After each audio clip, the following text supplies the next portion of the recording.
বাংলাদেশে ইসলামী চরমপন্থা আসবে না বলে মন্তব্য করেছেন অন্তর্বর্তী সরকারের প্রধান উপদেষ্টা ডক্টর মোহাম্মদ ইউনূস। ধর্মের বিষয়ে বাংলাদেশের তরুণেরা খুবই পক্ষপাতহীন উল্লেখ করে তিনি বলেছেন, তরুণেরা দেশকে নতুন করে গড়তে চান। প্রভাবশালী ব্রিটিশ সাময়িকী দ্য ইকোনমিস্টকে দেওয়া এক সাক্ষাৎকারে ডক্টর ইউনূস একথা বলেন। বাংলাদেশ 2024 সালে ইকোনমিস্টের বর্ষসেরা দেশ নির্বাচিত হয়েছে। সবচেয়ে সুখী বা ধনী নয়, বরং গত 12 মাসে কোন দেশ সবচেয়ে বেশি উন্নতি করেছে সেই বিচারে বর্ষসেরা দেশ বেছে নেওয়া হয়। বাংলাদেশকে বর্ষসেরা নির্বাচনের ক্ষেত্রে ছাত্র জনতার অভ্যুত্থানে স্বৈরাচার শেখ হাসিনা সরকারের পতন এবং বাংলাদেশের নতুন যাত্রা শুরুর বিষয়কে গুরুত্ব দিয়েছে ইকোনমিস্ট।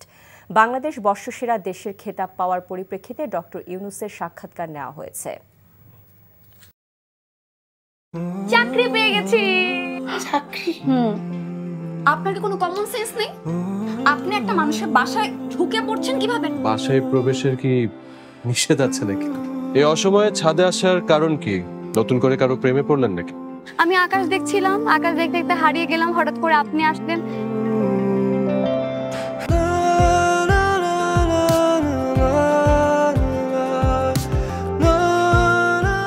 তুমি এখানে কেন?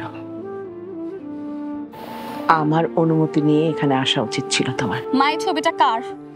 আমার ম্যাডাম এই ছবিটা দেখে প্রতিদিন কাঁদে কেন মা? এই মেয়েটা কি সব কথা বলছে? মারিয়া, তোমার কি হয়েছে?